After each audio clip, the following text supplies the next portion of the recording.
இன்றைக்கு திராவிட முன்னேற்ற கழக ஆட்சியில் 525 அறிவிப்பு வெளியிட்டாங்க. 525 அறிவிப்புகள் திராவிட முன்னேற்ற கழக ஆட்சியில் ஆட்சிக்கு வந்து நிறைவேற்றப்படுவதாக 2021 சட்டமன்ற பொதுத் தேர்தலில் திராவிட முன்னேற்ற கழகத்துடைய தலைவர் அன்றைய எதிர்க்கட்சியாளர் திரு ஸ்டாலின் அவர்கள் அறிவிப்பு கொடுத்தார். எல்லாமே நிறைவேற்றிட்டாரா?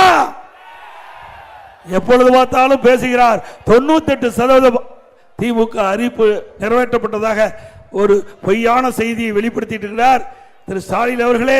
முக்கியமான பல திட்டங்கள் இன்னைக்கு 100 நாள் வேலை திட்டம் 150 நாளா உயர்த்துறாங்களாமா? உயர்த்தல.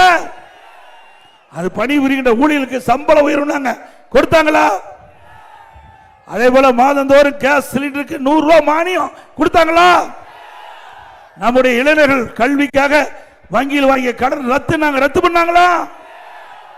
பெட்ரோல் டீசல் குறைக்கிறாங்களா? குறைச்சாங்களா? ரேஷன் கடையில் கூடுதலா சக்கரை 1 கிலோ கொடுத்தாங்களா? ஆக அறிவிக்கப்பட்ட திட்டம் முழுவதும் நிறைவேற்றவில்லை.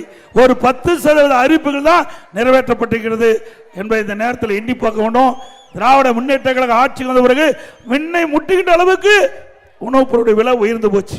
அரிசி விலை உயர்ந்தாச்சு, பருப்பு விலை உயர்ந்து போச்சு, கடல் எண்ணெய் விலை உயர்ந்து போச்சு. இப்படி நம்முடைய உணவுக்காக உணவுப் பொருள் அத்தனையும் இன்னைக்கு விலை உயர்ந்திருக்குது. இதை தடுப்பதற்கு இந்த அரசாங்கம் எந்த நடவடிக்கை எடுக்கல.